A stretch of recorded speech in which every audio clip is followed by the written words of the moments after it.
Earlier this month, Tom Krasnowski reported from the Maine Fishermen's Forum in Rockport. Much of the discussion centered around how offshore wind would impact fishermen. As new issues arise, Tom joins us now to break it all down. Well, thanks, John and Brittany. Yesterday, we looked into incoming offshore wind development in the Gulf of Maine from the economic and energy perspective. But the Gulf is also a workplace for thousands of Maine fishermen whose business might be impacted by these floating turbines. Here now, their biggest concerns with the winds of change in part 2 of my special report. I don't think we own the Gulf of Maine, but we've been using it so long, we have trouble with the concept of displacement, and it's justified. We've been the caretakers.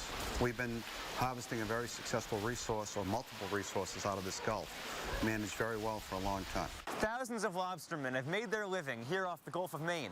But today, many of them fear that offshore wind may just blow them right out of the water. We don't know how much the electromagnetic field around the cables going to shore is going to affect things on bottom. Will lobsters go near it? Will they crawl over them? Will it repel them?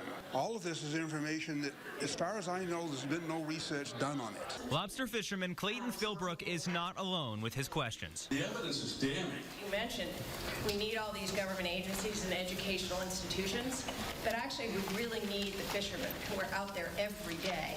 By the time we have good science, we're going to already have a fairly large offshore wind development. You have a ton of problems to solve. These responses came at the Maine Fishermen's Forum after scientists noted much is unknown about how offshore wind will affect local fisheries. Dr. Amrit Verma teaches a new course on offshore wind at the University of Maine. He says these concerns are being studied and considered. It's a very transparent process. Every stakeholder is being heard, involved, being catered. Dr. Verma doesn't represent the Bureau of Ocean Energy Management, but he endorses their plan, comparing it favorably to those overseas. Currently, we're in stage 1 before it goes to the approval process of construction and operation. That's why it takes a long time. They look at everything. It might be even more than just the fisheries that are impacted. At least 18 whales, including an endangered right whale, have washed up along the Atlantic coast since December.